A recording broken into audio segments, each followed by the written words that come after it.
रूस और यूक्रेन के बीच युद्ध का 24वां दिन है और रूस ने अब सीधे तौर पर नाटो देशों को निशाने पर ले लिया। लवीव पर मिसाइल अटैक ने पुतिन के खतरनाक इरादों को जाहिर कर दिया है। रूस ने लवीव शहर के एयरपोर्ट के पास एक के बाद 6 मिसाइलों से हमला किया, एयरपोर्ट को पूरी तरह से बर्बाद कर दिया। ये नाटो देशों के लिए उकसावे वाली कार्रवाई है क्योंकि लवीव से ही नाटो देशों की सीमाएं मिली हुई हैं। तो क्या रूस तीसरे विश्व युद्ध की तरफ अब दुनिया को धकेल रहा है?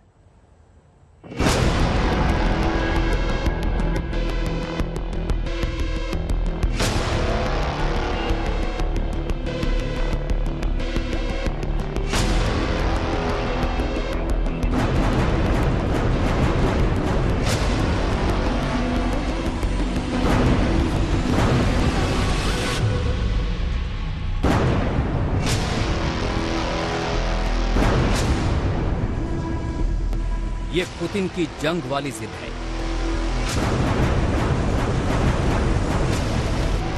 ये पुतिन का यूक्रेन को मटियामेट करने का प्लान है।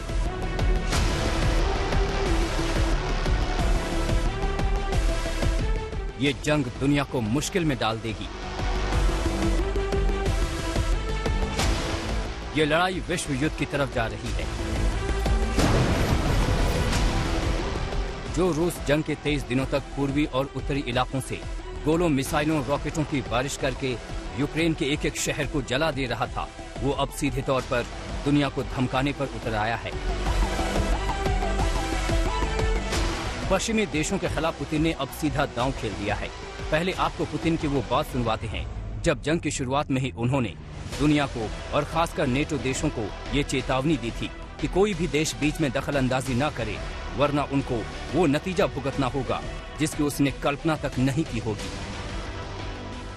Whoever tries to interfere with us, let alone create threats for our country, for our nation, must know that Russia's response will be immediate, and it will lead you to such consequences that you've never faced before in your history. We are prepared for any development. All the necessary decisions have been taken. I hope my call will be heard. ये धमकी सीधे America को थी, ये धमकी सीधे तौर पर नेटो देशों को थी और ये धमकी पूरे यूरोप को थी। और इस धमकी के बाद ऐसा लगता है सारे ताकतवर मुल्क सहम गए थे। किसी भी देश ने सीधे तौर पर यूक्रेन को मदद नहीं की। अमेरिका ने तो सीधे तौर पर यह भी कह दिया था कि वो यूक्रेन की जंग में शामिल नहीं होगा और आधी जंग रूस तभी जीत गया था।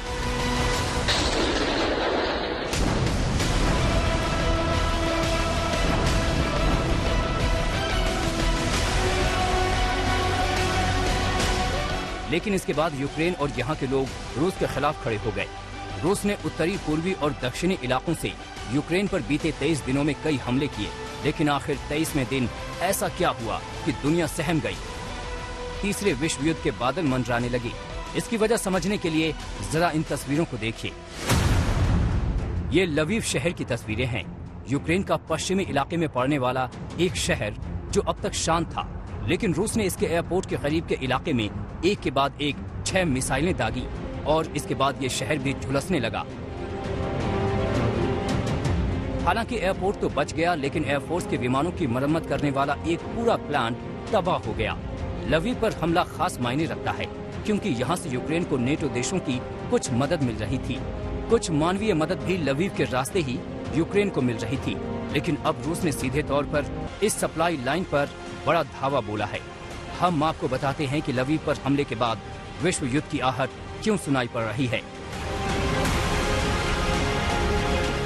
लवीव असल में नेटो के कुछ देशों की सीमाओं से एकदम करीब है। पोलैंड से इसकी दूरी महज 80 किलोमीटर है। नेटो यहाँ से यूक्रेन को मदद कर रहा था। 20 लाख यूक्रेनी यहाँ आकर शरण ले चुके थे। यहाँ से सतह से मार करने वाली मिसाइलें दागी जा रही थी। यूक्रेनी हमले को लवीव से धार मिल रही थी। ऐसे में लवीव पर हमला करके पुतिन ने सीधे तौर पर नेटो देशों को धमकाया है, उकसाया है। जरा नक्शे पर देखिए कि कैसे लवीव नेटो देशों के सीमाओं से जुड़ा है। लवीव के आसपास रोमानिया, हंगरी, पोलैंड और स्लोवाकिया की सरहद है। ऐसे में पुतिन ने सीधे तौर पर नेटो देशों को धमकाया है कि भले ही वो यूक्रेन को सैन्य मदद उस तरीके से नहीं दे रहे हैं, लेकिन इसके बाद भी रूस के निशाने पर नेटो देश हैं। ऐसे में अगर नेटो देशों ने रूस की इस हिमाकत का जवाब दिया तो ये तीसरे विश्व युद्ध की तरफ एक कदम जरूर होगा। ब्यूरो रिपोर्ट, आज तक।